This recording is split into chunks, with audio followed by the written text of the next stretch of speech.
Hi everyone, this is Jacqueline Braun here with our first episode ever of Braun Voyage. Each week we will travel to a new city around the world, learn more about some of the best spots along the way, and I will provide you with some helpful travel hints. This week, for our first episode, I thought we would travel to one of my favorite cities. It's a city unlike any other, a city of love, and a city on water. That's right, you may have guessed it. This week, we are traveling to Venice, Italy.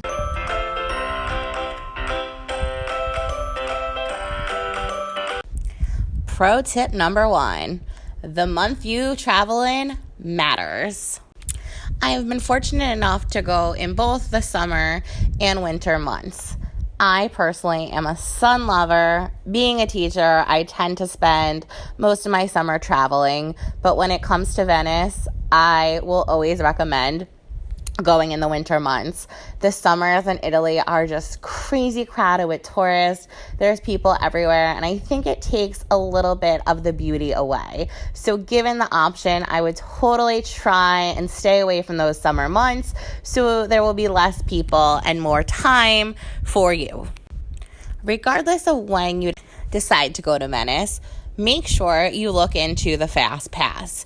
I would try and plan your days, especially if you're only going for a night or two, to make sure you are able to visit all of the top places for your agenda. That Fast Pass will make sure that you are not waiting in hours to get into some of the most famous places like St. Peter's Basilica and Doge's Palace.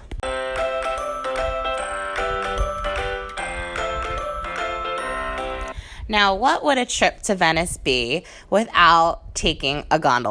The most important thing that you want to do, or the first thing you should do, is decide what time you want to go on your gondola ride.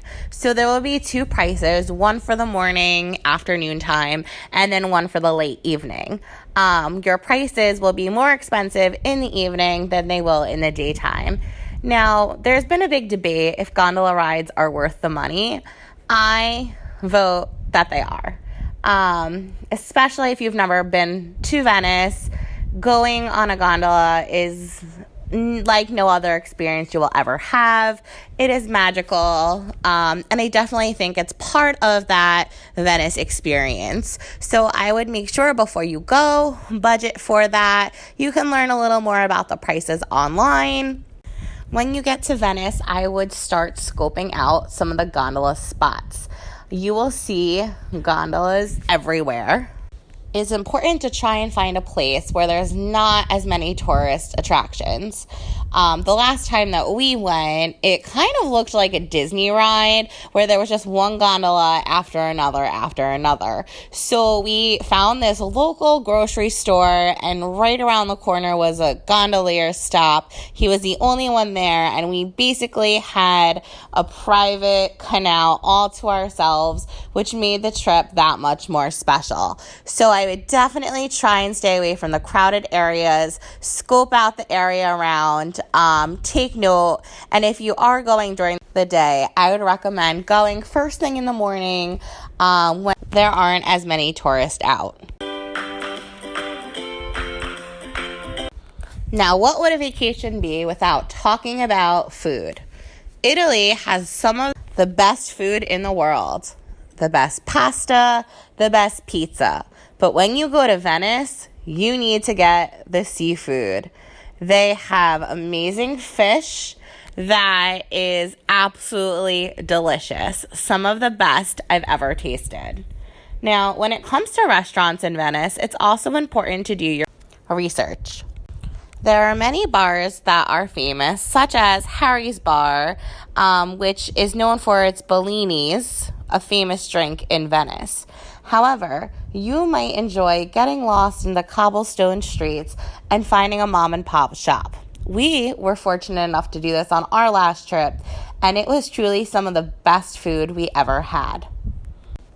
I ordered a salmon, which was so delicious. My husband, who doesn't really like seafood, loved this dish. He got the gnocchi, and to this day, a few years later, he still raves about how delicious the food was.